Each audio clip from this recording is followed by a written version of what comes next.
Take a seed, you plant it, you grow it, you dry it, you roll it, you smoke it, and it goes down smooth. Hey!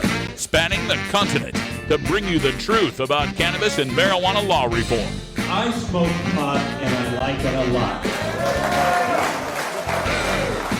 CannabisRadio.com presents The Russ Belville Show, the voice of the marijuana nation. Hey, this is great, man. Now, here's your host, Radical Russ Belville. Good day, tokers and tokettes and non-toking lovers of liberty. It is Friday, September 16th, 2016, and it's got to be 420 somewhere in the world. Welcome to the show, everyone. We made it to the weekend. Can you believe it? We're halfway through September. We are just a few weeks away from Marijuana Election Night 2016. Make sure you join us here live on CannabisRadio.com. We'll be coming to you from Los Angeles, California, bringing you the live results of all the marijuana election news you need. The 5 states voting on legalization, 4 states voting on medical marijuana, and a whole bunch of cities and counties all throughout the legal states and the medical marijuana states that have local initiatives to cover. So check it out, Cannabis Radio News coverage of Marijuana Election Night 2016. We are pretty excited about today's show because we've got a very special guest joining us at the end of our first hour. Former Minnesota Governor Jesse Ventura will be with us for an extended interview. We're going to take him all the way to 420, folks, to talk about his new book, Marijuana Manifesto. We'll talk about that. Plus, we'll get his take on some of the initiatives and politics in general from one of the most successful third-party candidates for governor in our nation's history. So lots to talk about with Governor Ventura. I'll also be watching the chat room. So if you've got questions that you'd like me to pose to the governor, let me know and I'll be watching.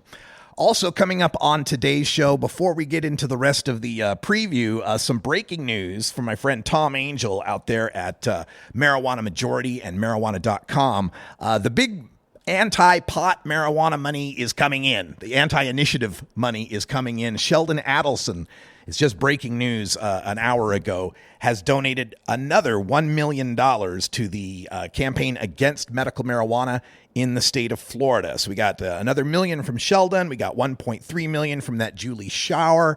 We've got $800,000 from the Publix heiress. This is going to be a battle, folks. This election is going to have a lot of ads running on the radio and the TV. Don't think this is in the bag. We got to work hard these next 7 or so weeks to make sure we get legalization and medical marijuana passed throughout this country. All right, so the rest of the show today, we've got an interview coming up with North Dakota's Ray Morgan. I know we've hardly ever talked about North Dakota on the show. Not much going on there usually in marijuana activism, but this election, they've got medical marijuana on the ballot in North Dakota. So we talked to Ray about that, some of the particulars about the medical marijuana law and how the polls are looking up there in the Great Plains. Also on the show, we'll do some drug war data mining. The Orange County Register took a look at where does the money from California's Prop 64 go. They're estimating about $1 billion in tax revenue, and people are kind of curious as to who's going to be sharing in that money. We'll give you the details in drug war data mining.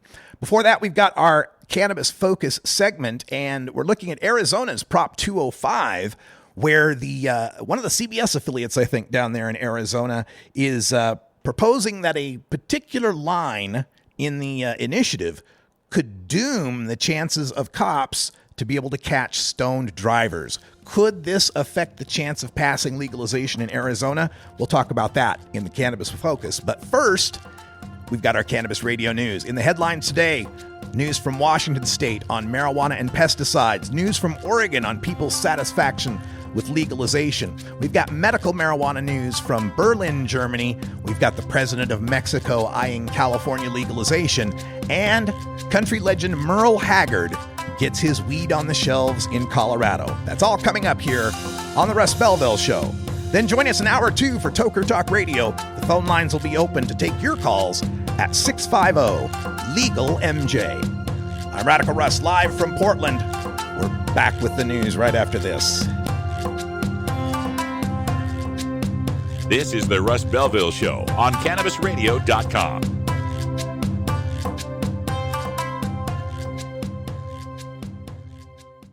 Cannabis use isn't the only thing growing. So are we. Grow with us. CannabisRadio.com.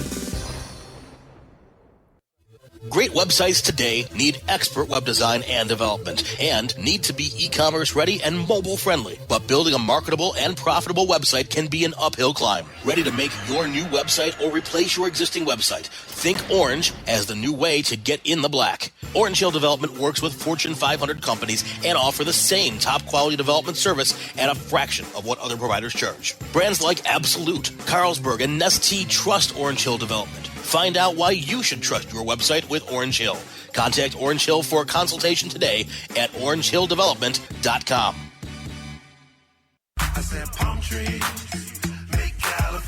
Yo, it's your boy TJ, Trinidad James. You're listening to Dr. Bina on Cannabis Confidential. LA, what up? Nickname James, man. I'm worried like a lake. I need to... People were so excited to see you supporting our industry, and it's so important to see people who are mainstream, who are out there, that people look up to. That was my first one ever going to, so that was definitely a big deal for me. It's not just, oh man, just come smoke a bunch of joints. It's a lot of science into it. It's way more interesting than a lot of people might think who look down, per se, on what we enjoy. Cannabis Confidential, only on CannabisRadio.com. I feel like palm trees make California. This is Dan Michaels from DanMichaelsAudio.com, and you're listening to Radical Russ on CannabisRadio.com. New beginner guitars and banjos are often constructed much better than ones built before your time. Why struggle? Get a new instrument or fix the old one. The trusted professionals at the Fingerboard Extension will evaluate your instrument for free. Repairs are priced for people who work for a living. Stop by the Fingerboard Extension downtown Corvallis at 120 Northwest 2nd Street today, or check out its inventory on the web at fingerboardextension.com.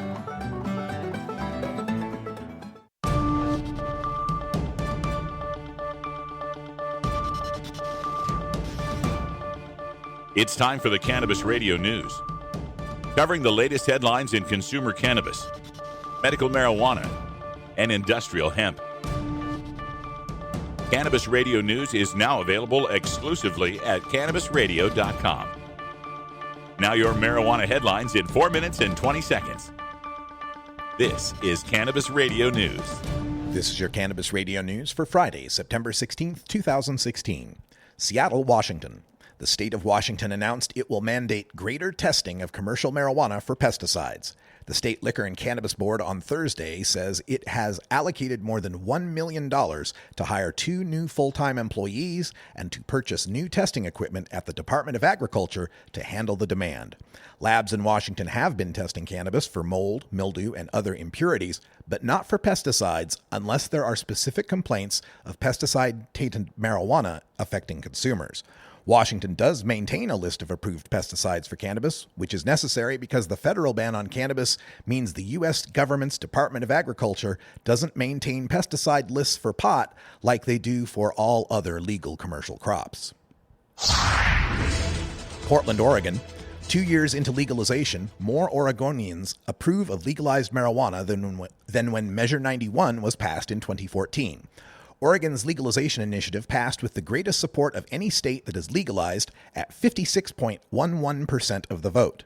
Now, new polling from DHM Research reported in the Oregonian shows that 61% of voters think legalization has had a positive impact on the state.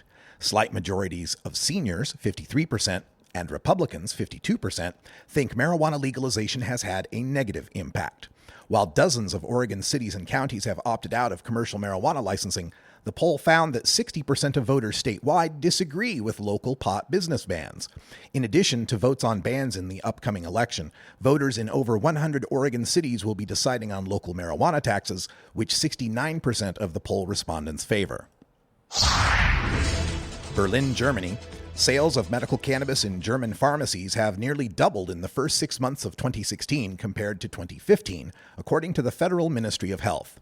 There were 61.8 kilograms of medical cannabis sold in the first half of this year, compared to 33.8 kilograms for the first half of last year. Last year, there were 424 medical cannabis licenses issued in Germany. That has risen to 647 this year, an increase of just 53% compared to the 83% increase in cannabis sold. Cannabis is an illegal drug in Germany, but a 2005 court ruling determined that certain health conditions, like chronic pain, can merit an exemption, though exemptions are very difficult to get. In May, legislation was introduced for a formal German medical marijuana program. It remains in the German parliament, and its sponsor hopes for its passage in 2017. Mexico City, Mexico. Mexican President Enrique Peña Nieto is closely following California's Prop 64 marijuana legalization vote, according to a California state lawmaker. State Senator Ben Allen was part of a California delegation that visited the president on Wednesday over trade and border issues. Peña Nieto brought up the subject of legalization in California, Senator Allen told Reuters, adding that, quote, "They're clearly paying close attention," end quote.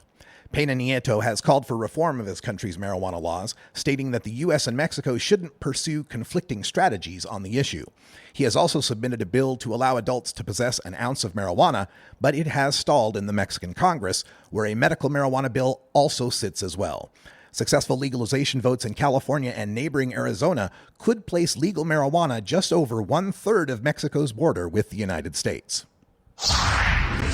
Pueblo, Colorado. Country legend Merle Haggard passed away in April, but his marijuana brand lives on at the Colorado Weed Company. Haggard's early career got a boost from his 1969 #1 hit, Okie from Muskogee, an ode to Middle America's disdain for the hippie politics of the West Coast during the Summer of Love, that begins with the lyric, "We don't smoke marijuana in Muskogee." But Haggard came to regret being linked to the song as he began to overcome what he called brainwashing about the harms of pot. One of the last hits of Haggard's career teamed him with his old friend Willie Nelson as they sang "It's All Going to Pot," a song about the changing legality of marijuana. Denver's Westward reports that Haggard's daughter, Janessa, and husband will work with the Colorado Weed Company to maintain Haggard's vision for the cannabis brand. This has been your Cannabis Radio News for Friday, September 16th, 2016. I'm Russ Belville.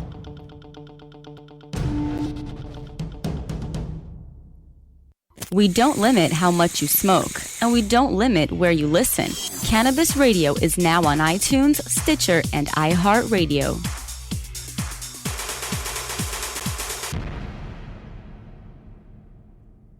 Play as Ted Growing, expelled botany sophomore and the biggest grower in town, only on Weed Firm Replanted. Available on the App Store and Google Play. It's a lot of work being the biggest grower in town.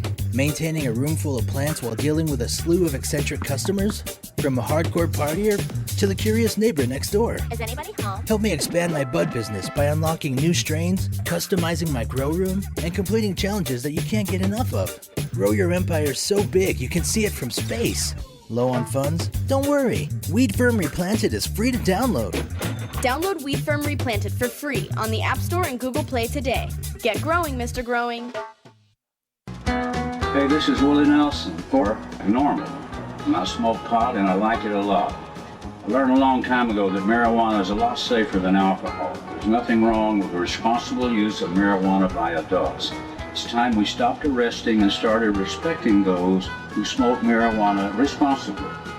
To learn what you can do to help, contact Normal at norml.org or call toll-free 888-67-NORMAL. You're not high. You're listening to the Russ Belville Show on CannabisRadio.com. Each year on my birthday, every American gets a cupcake. Okay. Maybe you're high, too. Hey everybody, it's Radical Russ here from 420 Radio, inviting you to be like me and get your ink done at Lucky Horseshoe Tattoo, Fort Worth's most female-friendly, clean, sterile, awesome tattoo shop. Thomas and his crew are true artists who can design you a custom piece or use a design you bring in. Lucky Horseshoe Tattoo also offers all styles of tattooing as well as piercings and all-around fun. In the DFW area, stop by Lucky Horseshoe Tattoo and tell them Radical Russ sent you. Trust me, it'll feel awesome. The world of cannabis is evolving at a frenetic pace. The Russ Belville Show gets behind the headlines to take a deeper look at breaking news in our Cannabis Focus. Today in the Cannabis Focus, we take a look at a story that's out of CBS 5 in Arizona. This would be the Phoenix CBS affiliate, and the title of it is Marijuana Initiative Wording Complicates DUI Prosecutions. And the lead is a single paragraph 13 pages into Arizona's Prop 205 may create an insurmountable obstacle to prosecutors who are trying to convict people of driving under the influence of marijuana. All right, so this is clearly some scare that's going on here, scaremongering that's going on here. The CBS affiliate jumping onto this, saying it might be an insurmountable obstacle, trying to scare people that if we pass legalization, there's nothing we can do about stoned drivers. The person bringing this to the attention of CBS 5 is Bill Montgomery, the Maricopa County attorney. He's one of the lead opponents of the legalization measure. He says, quote, "This provision protects marijuana-using drivers unlike any other substance-using drivers within the state of Arizona," end quote. Here's what he's complaining about. In the Prop 205, they have this, quote, "A person may not be penalized by this state for an action taken while under the influence of marijuana or a marijuana product solely because of the presence of metabolites or components of marijuana in the person's body or in the urine, blood, saliva, hair, or other tissue or fluid of the person's body," end quote. And what that means is, if you're going to try to bust someone for driving while they're impaired, you have to prove they're impaired. You can't just get them to give a blood sample or a spit sample and say, "Oh, we found 5 nanograms of active THC. Obviously, you're too stoned." Because there's no science behind that. Now, Montgomery, he's trying to fool people. He says, quote, "You could say that residential burglary remains illegal, but then later on you say that you can't use fingerprints. You've just taken away the means by which I can prosecute people and hold them accountable for that," end quote. Look, Bill Montgomery, if you can't secure a DUI conviction of someone who was a marijuana-using driver simply based on the officer's observation of that person's driving and the driver and their response to the field sobriety tests, then you're not a very good prosecutor. You want this number, you want this per se statute, you want to make your job easy. That's what prosecutors want. They want an easy job. They want a test that you can fail, a hard and fast number that guarantees that they can bypass this messy trial business, this messy proving someone's impaired business, and take it right to the plea bargain phase and get their win. That's what it's about for Bill Montgomery. It's not about science, because if it was about science, he would heed the words of the National Highway Traffic Safety Administration, which on its cannabis fact sheet for years now, since the 90s, has said, quote, "It is inadvisable to try to predict the effects of cannabis on impairment through fluids alone, through body fluids alone." Inadvisable. The federal government says it's inadvisable, and that's because the science is not there. Now, in the story, they go on to say how in alcohol cases, there is a blood alcohol test. And if it's 0.08 or higher, then you're presumed guilty.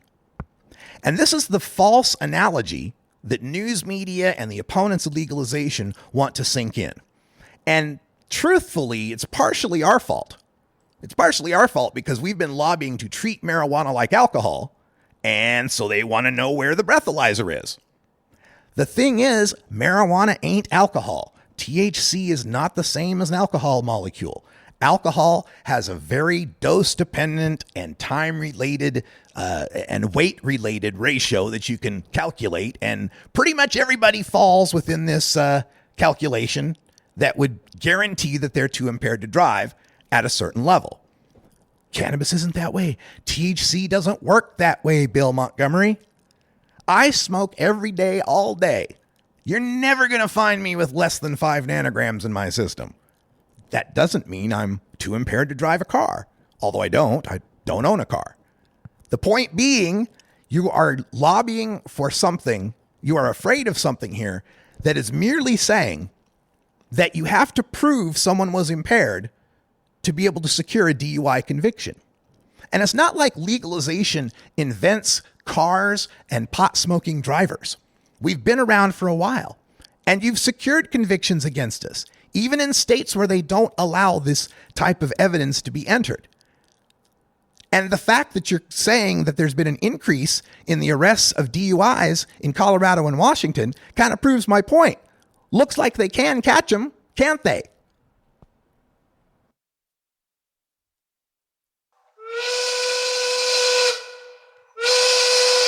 MFer, I want more iced tea. Well, don't we all? Happy 420 to our friends in the Mountain Time Zone. Hope you're having yourselves a great day and the start of a great weekend. I got to take a break here for a brief safety meeting, as usual, as per union rules. And when we return, some drug war data mining. Where will the $1 billion in marijuana tax in California go? We'll tell you right after the break. Maui Wowie. Acapulco Gold. California Kush. Our strains stretch everywhere, too. This is the Cannabis Radio Network. Cash? Sorry. I don't carry around cash, and I don't want to use the ATM and pay surcharges. You don't need to carry cash. Haven't you heard about PayQuick? Okay, tell me about PayQuick. It's the safe and easy way to pay. It works just like your debit card to securely pay for your purchase, and it gives you rewards points every time you use it. Nice. PayQuick, the safe and easy way to pay. PayQuick.com. Educator, author, and advocate Dr. Mitch Earlywine is here to tackle the burning issues. And I'm here to clear up the myths about cannabis and burn them away with science. CannabisRadio.com presents a no-holds-barred platform that seeks to redefine and revolutionize the entire scope of the cannabis culture while opening the door for more to join the Cannabis Crusade. Dr. Kevin Hill. You can't ignore the fact that, like alcohol, most people who use don't have a problem. So I think that you need to think about policy in that way while educating people properly about marijuana. I think that's the way to go. Burning Issues, only on CannabisRadio.com. This is the Russ Belville Show, annoying Kevin Sabet since 2012. Marijuana legalization is a worldwide phenomenon. Get yourself positioned for the global cannabis marketplace by attending the International Cannabis Business Conference in Vancouver, British Columbia, Canada. You'll learn from established cannabis professionals, elected officials, and internationally recognized marijuana law reform activists. You'll also enjoy the ICBC's famous VIP party featuring ICBC special guest speaker and Canadian native Tommy Chong. The ICBC is happening in Vancouver on Thursday and Friday, October 13th and 14th at the Hyatt Regency. Log on to internationalcbc.com today to reserve your tickets. That's internationalcbc.com and bookmark our page for the next ICBCs taking place in Berlin, Germany and San Francisco, California. Don't miss the International Cannabis Business Conference, internationalcbc.com. Promoting the end of adult cannabis prohibition is easy because we have facts, science, reason, compassion, evidence, truth, and logic on our side. It's even easier when researchers catalog it all for us. Learn how to gather the facts on marijuana use, arrests, seizures, rehabs, drug tests, and more on this edition of Drug War Data Mining. Today in the Data Mines, we take a look at a piece here in the Orange County Register in California entitled, "If Marijuana is Legalized, Where Would $1 billion in New Tax Revenue Go?" Of course, referring to Prop 64 in California, the Adult Use of Marijuana Act. And one of the concerns about this among some of the critics of Proposition 64, quoted in the story as Letitia Pepper, is that the tax revenue from legal weed wouldn't be distributed the same way it is in Colorado or Washington. Of course, people point to Colorado and Washington, the first two legal states, and note that there's been a lot of revenue for schools. They've been able to have a school construction fund and being able to give out scholarships and so forth. But Pepper points out that none of the revenue coming from Prop 64 would be dedicated to the general operations of local governments or schools. And this is another one of those cases where she's right, but ignores a whole lot of context. Here's the breakdown that's written in Prop 64. This is the statute. This will be the law. This is exactly where the money will go. And again, we're talking about $1 billion, right? So first, they're going to put $10 million to the public universities in California to evaluate the impact of legalization and recommend policy changes if needed.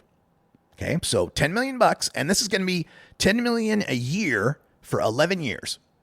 So $10 million a year, 11 years, $110 million total to the California university system to study what's going on with legalization and recommend policy changes. Things about price and taxation and so forth.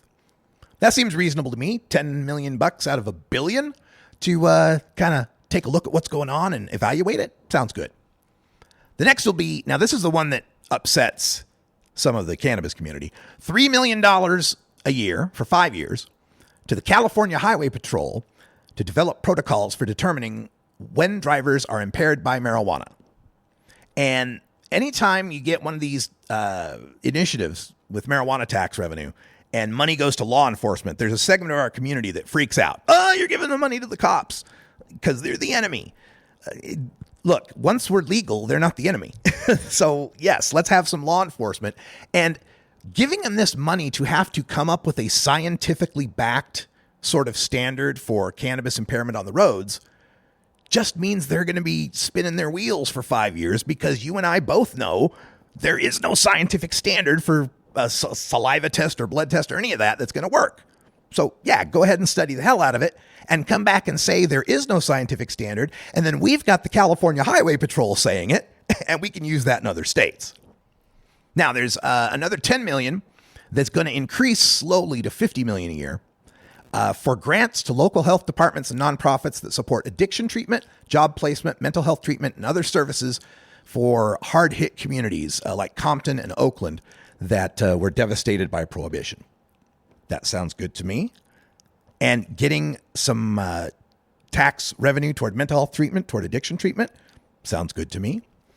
$2 million a year to the University of California, San Diego Center for Medical Cannabis Research to study marijuana as medicine.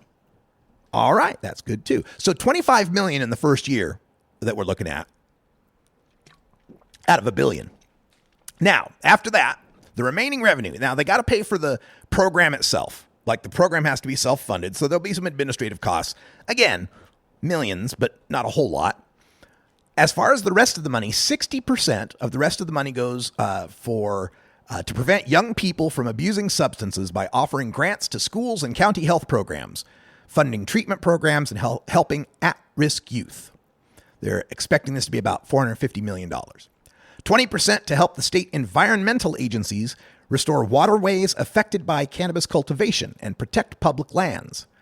This is, of course, the people that clandestine grows that divert creeks and leave pesticides and garbage and stuff. Sure, let's clean that up.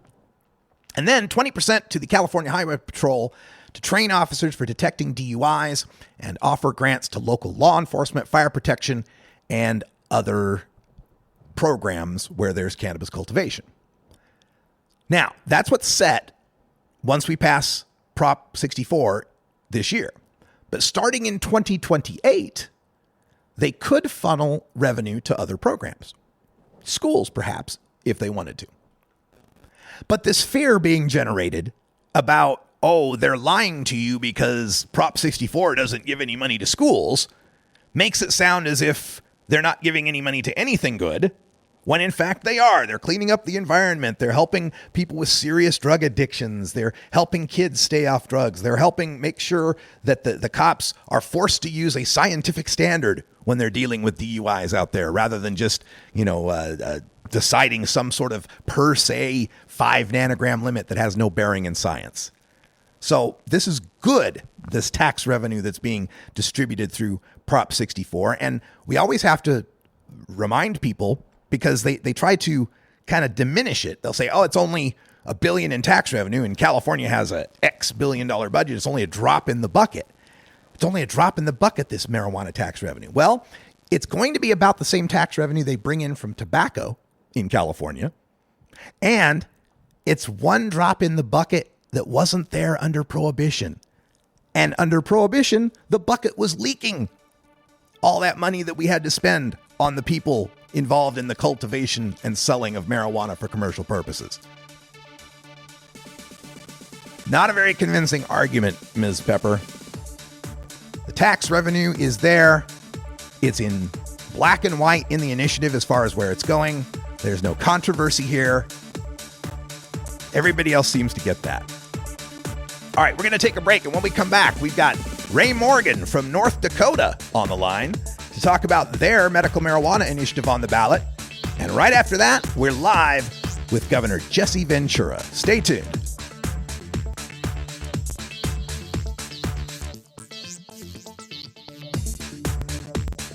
This is the Russ Belville Show on CannabisRadio.com.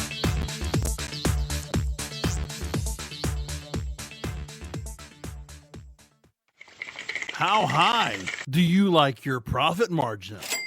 CannabisRadio.com. Dr. Dabber, hurry! Its temperature is shooting past 1,000 degrees Fahrenheit. It's burning up. I'm afraid for this little guy, it's just too late. What caused the problem? Only Dr. Dabber can maintain the perfect temperature for a smooth-tasting, slower burn. This standard vaporizer lost all of its health benefits, sending it up in smoke. So you're telling me that most vapor pens burn so hot they produce smoke, not vapor? Correct. Keep away from those standard vaporizer pens and turn to Dr. Dabber. Doctor's orders. Less heat, more flavor. NORMAL stands for Responsible Adult Cannabis Use. If cannabis use is causing problems in your life, consider taking a break or seeking medical assistance. Consider ceasing cannabis use if you have a family history of mental illness. Don't drive or operate heavy machinery while impaired by cannabis use. Cannabis use is not without risks, even though the risks may be far less than those posed by legal drugs. The Russ Belville Show on CannabisRadio.com, the National Wildlife Refuge for Marijuana Unicorns. The Russ Belville Show is proudly sponsored by the Marijuana Business Association. The MJBA, called by NBC News the Cannabis Chamber of Commerce, is the fastest growing business association in the fastest growing industry in America. I've been working with the MJBA for years, and I personally invite you to join the MJBA. MJBA also publishes the popular MJ Headline News on Facebook and the MJNewsNetwork.com and Marijuana Channel 1 on YouTube. Visit mjba.net for more details.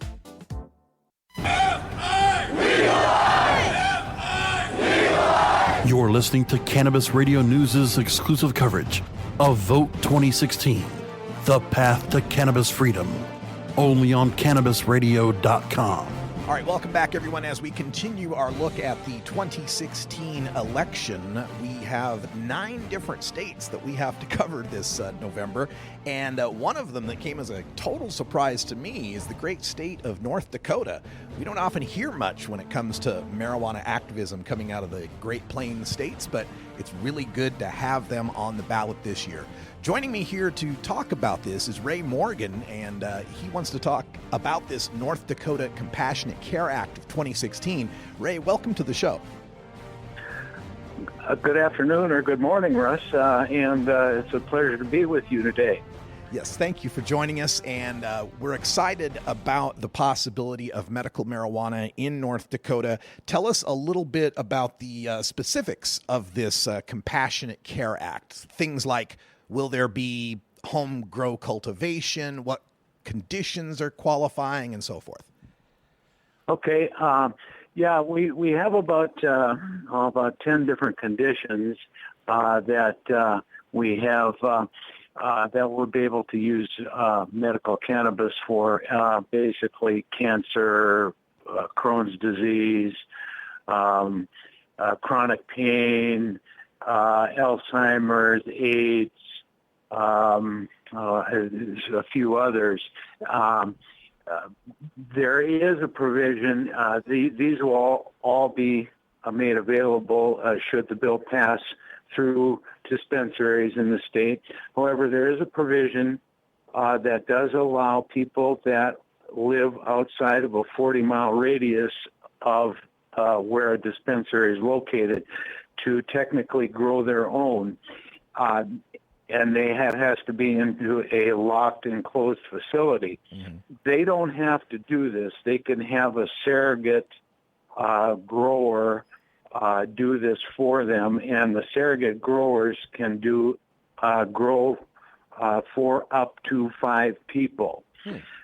So this was a provision that we put in because, North Dakota is a fairly spacious state, and in the middle of winter, if you're driving from Crosby, North Dakota to Bismarck, North Dakota, which is maybe a 4.5 hour drive, you might run into weather conditions that, might not be very favorable.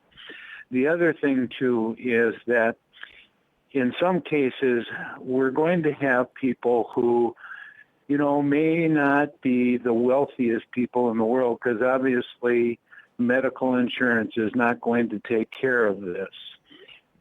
So we kind of thought, this might be an opportunity for some people who may not be able to afford buying this to maybe grow their own as well, too, and might be a little bit more financially doable for them. So we are talking about a law that will have a dispensary system. People will be able to access herbal cannabis. Will they be able to use the raw flower and be able to smoke it or vaporize it? Yes, Okay. yes. It's there will be the dispensaries. Well, the way that it's set up is that a nonprofit organization will basically control the growing, the dispensing, but also to, whether they decide to do, edibles or transdermal patches or oils, they would have control of processing and manufacturing of those. Gotcha. Now, so we established that only the patients that live 40 miles away from a dispensary are going to be able to grow their own cannabis. So for the patients that do live within 40 miles, do they have to just pick one dispensary? Do you have to register for a dispensary, or can they just choose anyone that happens to be nearby? Well, you can choose anyone that happens to be, nearby. You will have obviously a card, a prescription card that will be given to you by your your doctor or your physician's assistant, whatever the case might be. Gotcha. And you have to understand, Russ, too, North Dakota is not a huge state, so there's probably only going to be maybe across the state, maybe 4 dispensaries in the major, in the major cities, which are Fargo, Grand Forks, Bismarck, and Minot. Right. We're just not, we're just not that huge a state when you're talking 750,000 people. Right, exactly. And as far as the registry, you've got a registry where patients will sign up and get a card. What is the cost on that registry? And will North Dakota recognize other states' cards if people are visiting?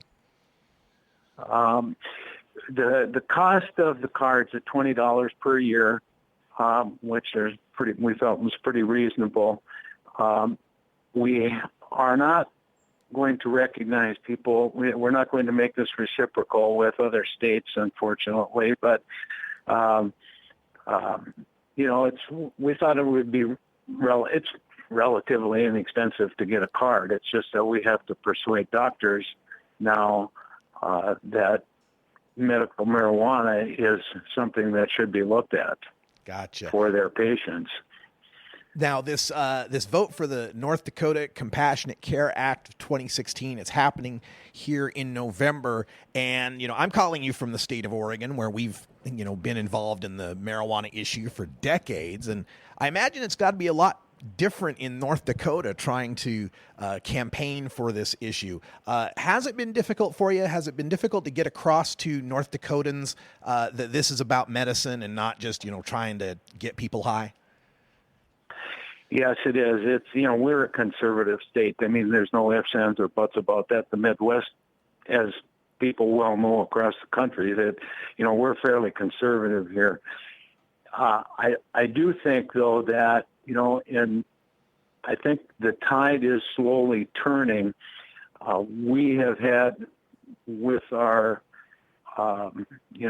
signature gathering to get this measure on the ballot, we've had 120 people across the state that gathered some 18,000 signatures, which doesn't sound like a lot, but it is a lot for North Dakota. And, I right now, we have not had any real opposition. There's been some law enforcement that have questioned whether this is a good thing or not, but we haven't seen the medical profession come out against it, nor have we seen a lot of, sheriff's departments or police associations come out against it thus far. So I'm cautiously optimistic going forward. The MPP, medical marijuana, or the Marijuana Policy Project, is actually going to be doing a poll here very soon for us. They are starting to get a little bit more involved with our efforts as well too. That's good to hear, because so hopefully. Oh, I was going to say that's good to hear, because I hadn't seen any polling come out of North Dakota for years. So I was just wondering, how the prospects were looking for the vote. Yeah, we don't have anything concrete yet as far as polling data goes. We have some old polls which show that a fairly large percentage of North Dakotans were in favor of medical marijuana, but those were about a couple of years old. So it's I think, like I say, we're cautiously optimistic about our prospects. What's the official ballot number or initiative number up there in North Dakota? It's going to be ballot number 5. Okay. So want to encourage everyone out there who has relatives or friends in North Dakota to inform them, let them know ballot number 5 is up for medical marijuana. They need to be registered. They need to vote on November 8th to make sure that we can bring this wonderful medicine to the great people of North Dakota. Before I let you go, Ray, is there any other websites or contact information that would help our listeners to help you? Yep, we have our Facebook page, which is North Dakota Compassionate Care 2016. Also, our web page is ndcca2016.org. And if anybody would like to contribute to our campaign, we'd certainly appreciate it. All right, that sounds good. Ray Morgan up there in North Dakota, working on the North Dakota Compassionate Care Act 2016. It's ballot number 5 on the North Dakota ballot this November election. Ray, thanks for calling into the show, and we wish you the best of luck up there in North Dakota. Thanks, Russ. We'll keep you posted on election night, let you know how things went. All right, sounds good. Thanks so much, Ray. And stay tuned, folks, because right after this break, we've got former Minnesota Governor Jesse Ventura on in our Reformers Reader to talk about his new book, Marijuana Manifesto. We're live in beautiful legal Potland, Oregon, and back right after this.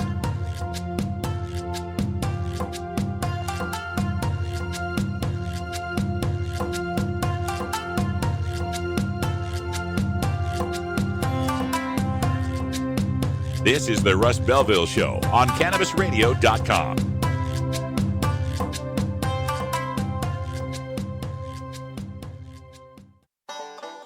Seed to sale, clicks to conversions, and more. You're listening to the Cannabis Radio Network. It's time to Hemp Present with Enadina Stanger. I say to you with all the fervor of my soul that God intended men to be free. Rebellion against tyranny is a righteous cause. And I believe that with every ounce of my soul, we are fighting a righteous cause because people need nature. Marijuana! Hemp Present, only on Cannabis Radio. Sweet sativa. The Russ Belville Show, providing dictionaries to drug czars since 2009. Coming soon to a city near you, Cannabis Finance Boot Camp. Get all your cannabis accounting, legal, and compliance questions answered by their knowledgeable panel of industry experts who want to help your cannabis business boom. Whether you're a grower, dispensary operator, or a newcomer to the field, your cannabis business needs Cannabis Finance Boot Camp. For information on upcoming events, visit CannabisFinanceBootcamp.com.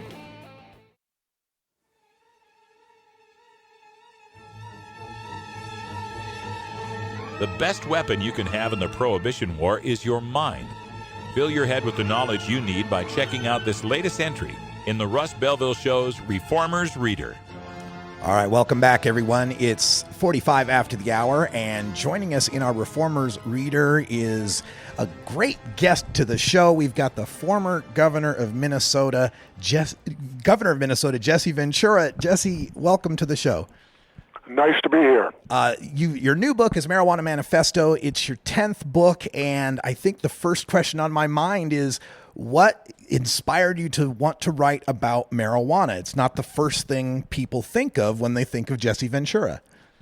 Well, because I'll get into the story, but it gave me back my quality of life. That if it wasn't for marijuana, I would not have the quality of life that I was used to and that I enjoyed. And it isn't from me, but I'll just state this. It dealt with a person close to me who started suffering epileptic seizures disorder and started seizing. It got so bad it was 3 to 4 times a week, and I was in the middle of all this. And so my life was completely turned upside down. Not to say that the person seizing, of course, their life was turned upside down, but mine along with it. And the person went to the doctors, and they put the person on 4 different pharmaceutical seizure medicines, one, the next. None of them worked. The seizures continued, and all of them had horrible side effects. So finally, the person went to Colorado and got, at the time, called medical marijuana, and it was 3 drops under the tongue 3 times a day. In fact, had a seizure on the way there. And when the marijuana was started, then the seizure stopped. Now in Minnesota, it's legal medical marijuana, and it's changed over to 2 pills a day. And the person has not had a seizure in over 2.5 years now. And I attribute it completely to marijuana. The only sad thing is, because Minnesota's laws are so restrictive, what would cost $30 in Colorado costs $600 here. And that's one of the impacts of these medical marijuana laws as they've unfurled in this country, is that they've gotten more and more restrictive as they've gone on. I would posit that has to do with them trying to keep it out of the hands of the people who aren't supposed to have it. And that leads us to the discussion of marijuana legalization, which you touch on in the book. We got a lot of states voting on it this year. What do you think so far of the legalization regimes that have gone down in Colorado, Washington, and the other states? I think it's wonderful. It's when you read in my book, you'll read the history of marijuana. And I think people need to read that to understand that in today's world, George Washington, Thomas Jefferson, and probably Ben Franklin would all be arrested by the DEA. They would be charged and probably serving 10 to 12 years in federal prison for being drug dealers. Because marijuana remains a Schedule I, which is ridiculous. It's the only thing out there where law enforcement gets to say what it is. Nothing else, all other laws are made by elected officials and carried out by legislatures and Congress and things like that. But on this one, the DEA gets to do it. Well, they benefit directly from it. They make money off keeping it illegal. And again, you look at, it was the economic backbone of our country for 160 years. There was a time when we were the colonies where Britain actually ordered the colonies to grow it because they needed it and didn't have the space to grow it. Britain's only about the size of the state of New York, and they didn't have the vast areas in the South and all that. And marijuana was the #1 crop in the South until the invention of the cotton gin. When the cotton gin got invented, then marijuana fell behind cotton for clothing and all of that. But it was the backbone. You could actually, in those days, trade marijuana with England in lieu of money, and it was accepted in the barter system. And then, of course, the 30s came along, and William Randolph Hearst and his 26 newspapers, and he used it like today, bought off the politicians in Washington, got it declared illegal because he wanted to corner the market on the paper industry in the fact that he owned thousands of acres of timberland and all these newspapers, and marijuana hemp makes better paper than wood. It's much more renewable. So what he did in the spirit of capitalism, he just got his competition eliminated by the law, which is absurd. And he did it through articles in all of his 26 papers that were horrid. They were racist. They attributed the devil weed to black people. They insinuated that Mexicans smoked it, and that's why they were all lazy, and all of these racial things that were just, it makes the hair on the back of your neck stand up to a predominantly white country at that time. The white power was the power in the country. You know, people of color had no power, so they were scapegoated with marijuana, and then, you know, and the rest is history now. But it's ridiculous. It's jobs waiting to happen. Colorado's got, $300 million new dollars this year to spend on their schools because of taxing pot. I know the first windfall out of Washington was that their judicial budget in the first year fell 15%, and I can tell you as a governor, that's mammoth. That's hundreds of millions of dollars right there that you're not spending. People fail to realize whenever someone gets arrested for anything, it costs you money because it's your tax dollars that have to do the arresting. So while we arrest all these people, and then I'm going to go on with this, and then I'll let you back in. Every time you got the stuff with the national anthem right now, you know, with Kaepernick and all that. I laugh when I hear the national anthem today. You know why I laugh at it? When it gets to the part "Home of the Brave and Land of the Free." And we have more people in prison than any other country in the world. How do we call, what hypocrisy? How can we possibly call ourselves land of the free when you ain't free if you're sitting in jail? Exactly. We're speaking with former Minnesota Governor Jesse Ventura. His new book is called Marijuana Manifesto. It's extensively annotated. I hear 40 pages of footnotes, so you've certainly done your research. And you mentioned the 30s and Hearst and the demonization of marijuana.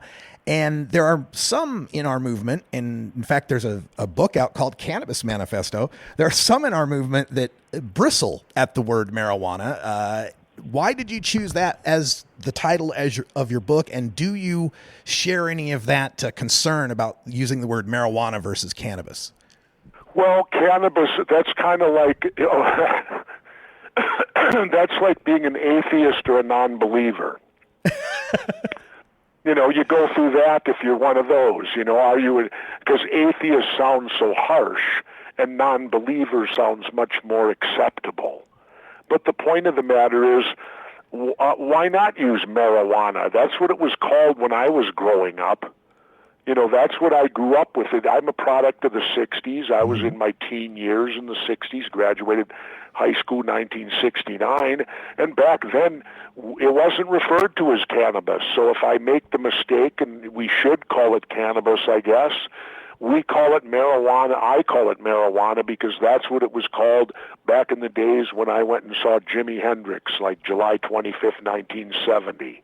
It was called marijuana back then, so spike it off to my youth.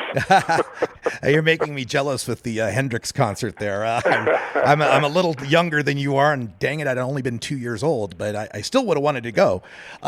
Jesse Ventura, the Marijuana Manifesto is the book, and this is it's interesting to me that you came about wanting to write this book based on, you know, the experiences of someone you know dealing with a medical issue. Prior to that, had this been something on your political radar? Had this been something you've been... Yeah, I tried when I was governor to get legalization of cannabis. You know, at that time, when I was governor, I could get no cooperation. You see, I was an independent. Mm-hmm. And with independents, if you elect independents, you'll get to issues like this. But if you continue to elect Democrats and Republicans, then it's the status quo. I couldn't even get anyone to hardly carry a bill on it. You know, same thing held true when they want to build all these sports stadiums, right? This is a little off on another subject, but I had a way they could build all the stadiums they want and it wouldn't cost the taxpayer $1.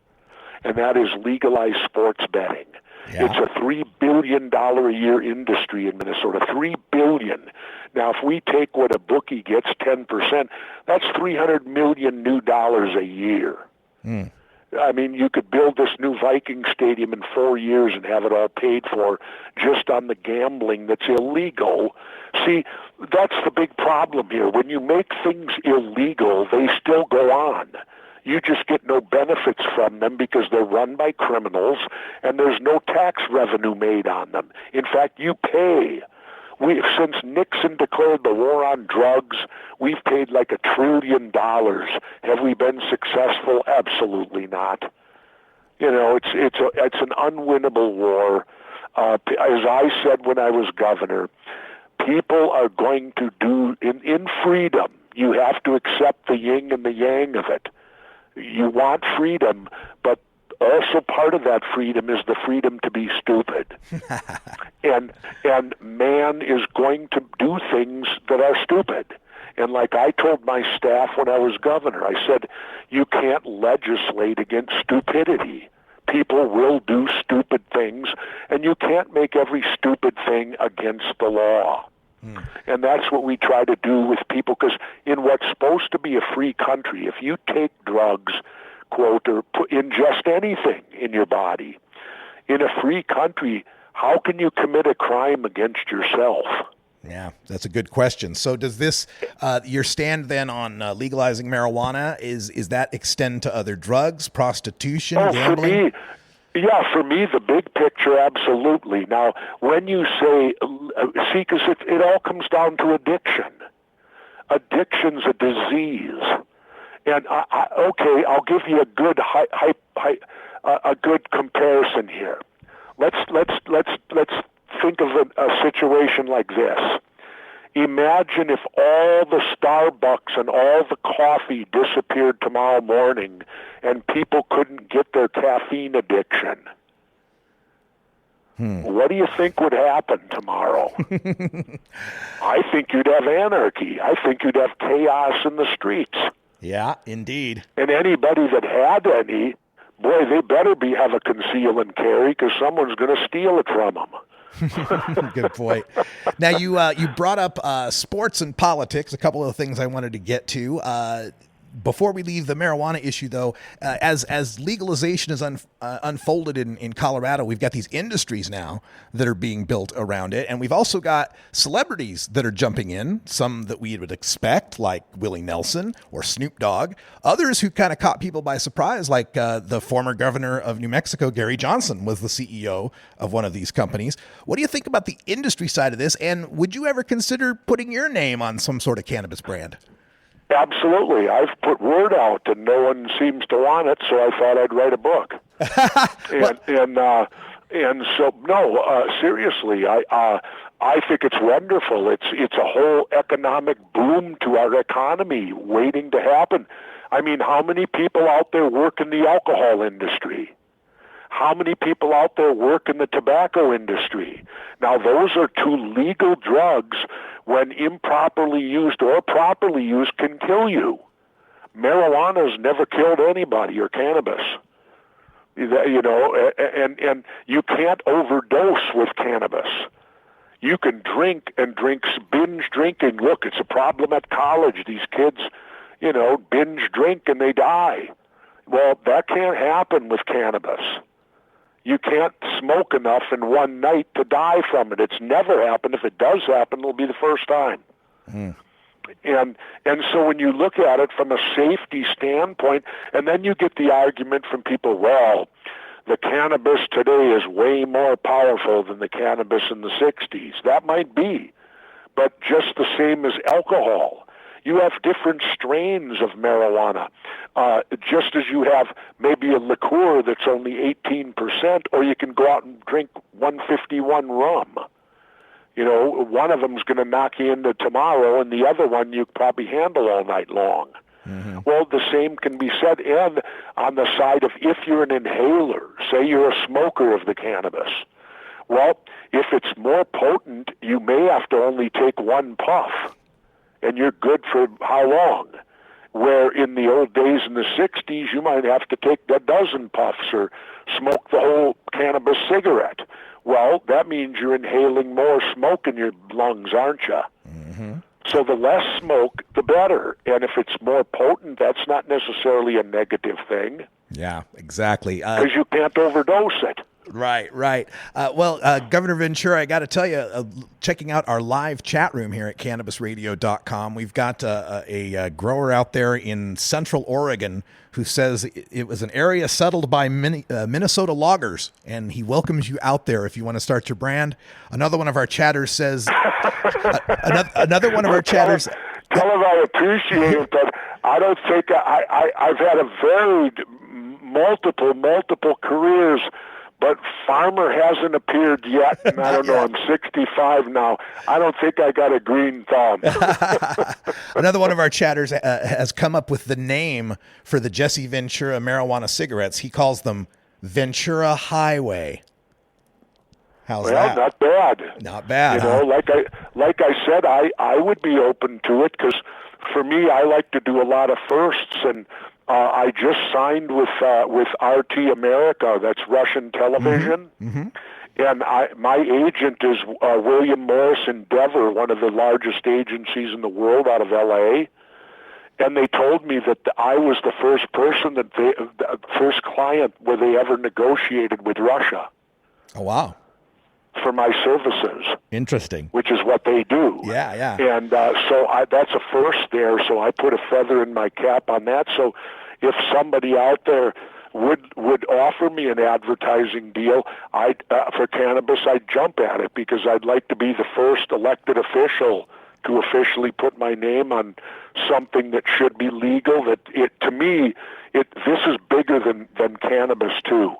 This is an opportunity for us, the people, to rise up and tell our government that we are the boss. Because over 50% of people now across the board, and the more all the time, when they see the good results and get educated, want cannabis legal. Mm-hmm. Well, it's our government that's telling us we can't. And we need to understand they work for us. We don't work for them. That's right. As much as they want to make you believe that they lord over us, cannabis could be the issue that really throws it in their face. You know, we had to start with Bernie Sanders' people, and believe it or not, Sanders' people and Trump's people are the same. They're just at the opposite ends of the spectrum. Yeah, I've heard that analysis before myself. Oh yeah, they're on the opposite ends, but they're both calling for ending the status quo. Yes. We're one from the far right, the other from the far left. Exactly. And it's an amazing phenomenon when you watched it take part over the last year and a half. Oh, yeah. And then you watch the two parties destroy it and stifle it down. Well, cannabis could be the issue where we can rise up and tell our government that we're in charge. We want this product. We want to be able to, here's a quote. You want an original quote from me? Yes, sir. Here it is. I've said it many times, having grown up in the 60s. Marijuana or cannabis is to rock and roll what beer is to baseball. So imagine if they took away beer at the ball game. That would be a tragedy. Well, it's a tragedy because they've tried to take cannabis. I'm trying to say the words right. Oh, I'm not the one who's got the problem with marijuana. I love the word marijuana. Well, anyway, they're trying to take it away. I mean, I grew up going to concerts in the 60s, and you could go there with nothing. And it was sent right down the line, and everyone had a wonderful time, and it was some of the greatest times in this country, I think. Yeah. And believe it or not, from age 18 to 22 and a half or 23 and a half, I was in the United States Navy. Yes, sir. And we're speaking, folks, if you just joined us, we're speaking with Governor Jesse Ventura. His new book is called Marijuana Manifesto, and it's available through Amazon and other outlets. And I wanted to get toward that political discussion because, your career fascinates me as someone who rose past the two-party politics and managed to become governor of Minnesota as an independent. This year in the presidential race, we've got the two least liked major party candidates ever. What should be the big opening for a third-party candidate to make a splash, and yet Governor Johnson and Dr. Stein, between the two of them, can't even register 15% in the polls. How do we break this logjam? Well, you break it by voting for them. Simple as that. But here's the problem. It's an unlevel playing field for them. Number one, the media never talks about them, never shows their faces when they show the other two. Everything's focused on the two-party dictatorship, and the media's bought and sold by the same corporations that own the two parties. So it's all in a big circle, and if you're not in that inner circle, you're left out. What happened in Minnesota was this. I was polling no better than Gary Johnson, 9% at Labor Day, but I was allowed in the debates. In 60 days, I became the governor of Minnesota because I was allowed in the debates. The problem with the presidential debates, guess who gets decided who gets in? The Democrats and Republicans. Mm-hmm. Because they're the ones that had the Federal Debate Commission, this so-called nonpartisan commission. Well, it's nonpartisan for the Democrats and Republicans, but it's very partisan for third parties. They set this unbelievable high standard of 15% in the state of Minnesota. If you get 5% on a statewide election, you're considered a major party. 5%. Yet at the federal level, and who set the standard of 15? Where is that in law? That you have to have 15% to be included in the debates. Yeah. And I proved it. I went from 9% in 60 days and became governor of Minnesota because I was, and you should have seen him scrambling to cancel debates because as soon as I hit the first debate, oh boy, my numbers started heading straight up, and the other two sides were canceling out. We had a debate scheduled in front of representatives of all the high schools in the state of Minnesota that planned for a year. And the major parties backed out of it because I was zooming to the top, and they had to do it. People need to understand, this is the dirtiest business going, and people who are involved in it, obviously, for lack of a better term, will jump into the mud with the pigs, and the pigs love it. Mm-hmm. Follow me? Yes, gotcha. Politics is the dirtiest, rottenest, underhanded business there is. They will do anything to win. There's no ethics involved. When I was in office, they never attacked my policies. They attacked me personally. Then they went so far as to the media to attack my children. And that's what you're facing here. That a lot of people wanted me to run for president, but I couldn't bring myself to go in on the whole 100% of doing the job because I fought back, but I will tell you this: had I run and say I got the Libertarian, I'd have been in the debates. I'd have shamed them into it. You know how I would have did it? Yeah. I would have said, Hillary and Donald, you two want to be the commander-in-chief of the military. Well, I have something neither of you have. It's called an honorable discharge from the United States Navy. And you want to be the commander-in-chief? That requires a person with courage. You don't even have the courage to debate me. And yet you want to run the military, and you want to tell me that you have the courage to do it? Yeah. I'd have shamed them into it. Well done.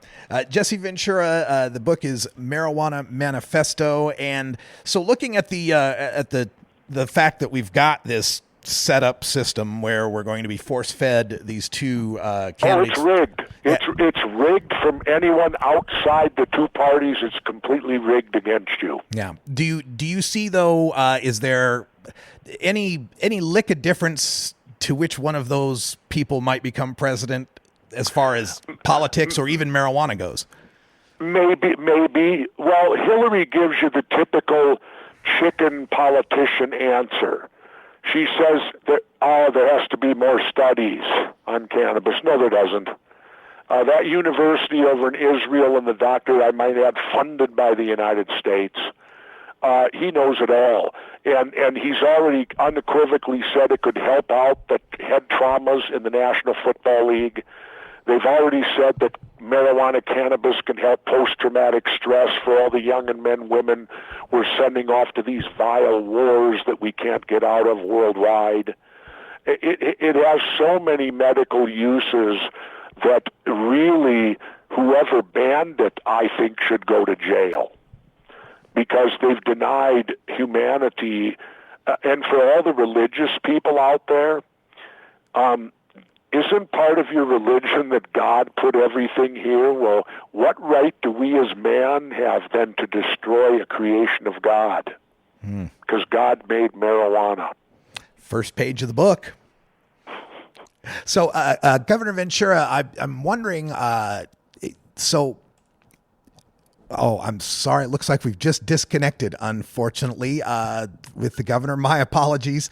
Let's see if we can get him back on the line here. We just pushed the wrong button. I hate it when that happens. We will bring him right back as soon as I can get that number pasted back in. And here we go. We'll dial back out to Governor Jesse Ventura talking to us from his home. Sorry about the disconnection there. Governor Ventura, Russ Belville again. Sorry for the disconnection. No problem. Anyway, I'll finish my train of thought. God made marijuana, hemp. And so why I don't, and allegedly everything was put here for us to use. And hemp has so many uses. It's criminal. It's that they're not using it. I mean, it's biodiesel fuel to help us get off Middle Eastern oil, although I say let's get off of all these engines and go solar completely. But anyway, that's another story. But it's clothing. I mean, I love to tell this one. How can it be any more American than the Constitution, the Bill of Rights, and Betsy Ross's original flag are made out of it? Very good point. Governor Ventura. You know, I mean, if I was in a courtroom, I think I could say, I rest my case. Well said. Now, Governor Ventura, you briefly touched on sports, and of course, people know you from your past as The Body. One of our chat room people wanted to know, are you still working out? Are you still pumping iron? Oh, yeah, I just trained differently today. I'm actually, right now, 2 pounds more than I was when I got out of the United States Navy. Wow. Okay. And you said, what, you're 65? I weighed 228 when I got out of the Navy. I'm about 230 right now. I lift weights yet, but I do nothing less than 20 repetitions per set. I do 300 reps a workout 5 to 6 days a week, depending on the body part. And then I really focus in on the elliptic machine because I had a hip done back in 2008, and my surgeon at the Mayo Clinic, he doesn't believe anyone over 40 should run. Not that they're incapable of doing it, but the pounding. Yeah. It'll jar and pound your body apart. And with the technology we have today, like elliptic machines and all that equipment you have, I actually listened and I switched over to the elliptic machine. And right now I do anywhere from a marathon to 40 miles a week. Wow. Wow, that's amazing. And I'm on Medicare now. I just turned 65 this summer. Well done, Governor Ventura. Glad to hear it. And along that same line of questioning, I had my own question from my childhood that I wanted to ask, and that is, aside from yourself, who do you consider to be the 3 greatest professional wrestlers of all time? Oh, again, that's difficult to do. It's like anything. You can't compare generations to generations, like, comparing Babe Ruth to Hank Aaron, comparing whatever to whatever.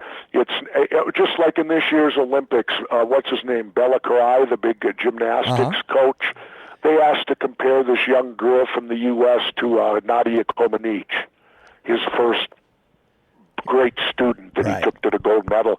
And he said, you can't do that. It's unfair. It's different times. And so you can't, who's the three greatest? Who knows? That's ultimately in the world of pro wrestling. That's in the eyes of the fans. I can't sit here and tell you who the three greatest are. I will say this: I'm the greatest talker. Well, no doubt about that, Governor. Now, as we in my day, they always said the money was made at the mic. There you go. Was marijuana ever a concern in pro wrestling back in the day? I mean, I've heard lately it's been tested for. It not a concern. I'm not going to say I'm not going to say anything more than that. It was used for the same things that they would use it today for pain and other additional things that, in my opinion, are far better than having to go to pharma. I mean, we here in Minnesota just lost Prince. Yes. And we didn't lose Prince to marijuana. We lost him to pharmaceuticals. Yeah, specifically, we lost him to fentanyl. And in Arizona, one of the makers of fentanyl has donated $500,000 to try to defeat legalization there. Yeah, of course, because they want you on those pills. I mean, when you look at the epidemic going on throughout this country right now with opiates, it's scary. And yet, here's some instant feedback too. Everywhere they've legalized marijuana, heroin use has dropped. Mm-hmm. So it runs in the face of them when they sold us back from the 30s on that it was a gateway drug, that you'd smoke pot today and in 2 years you'll be on heroin in the gutter. Well, this is proving that is not true at all. In fact, the opposite holds true. There's less going to that extreme if access to marijuana or hemp is available, or cannabis. Governor Ventura's book is called Marijuana Manifesto. You can check it out at Amazon.com and other fine retailers as well. And Governor, of course, we've got about 3 minutes left here. And this November, we've got 9 states on the ballot, 4 with medical marijuana, 5 with legalization, and most importantly, California with its Prop 64 legalization is on the ballot. Are you in support of these measures generally, California specifically? Should people take a look at these and vote for them?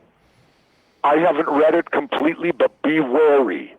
Be wary, because what I say by that is the one that got voted down in Ohio, it was good that it did, because be wary. What the government's trying to do is make it to where you're going to have to buy all your cannabis from, say, an Anheuser-Busch, a big corporation.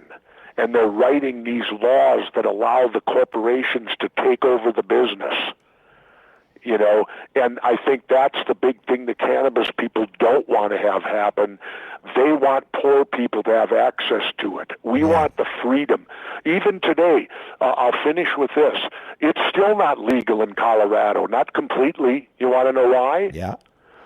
I can go to Colorado and I can buy as much tobacco product as I want and fill up a pickup truck, right?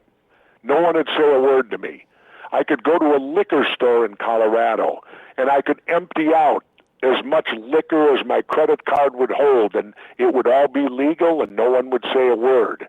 Yet, a state resident can only purchase 1 ounce at a time, and a non-resident can only buy a half an ounce of marijuana at any time.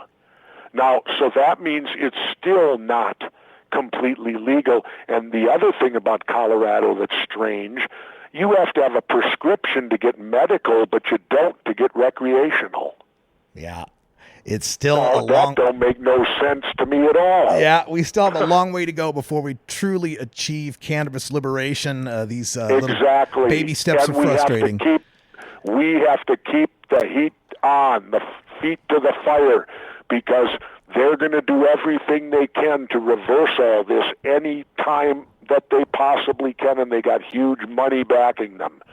So the people, it's like I said, this is an issue where the country can rise up and tell the government, hey, we're in charge, we want this legal, get out of the way, we're the boss, you're not. You're to carry our wishes out because you take our taxes and spend them. Oh, Governor Jesse Ventura, thank you so much for those words. We appreciate you joining us here on the show.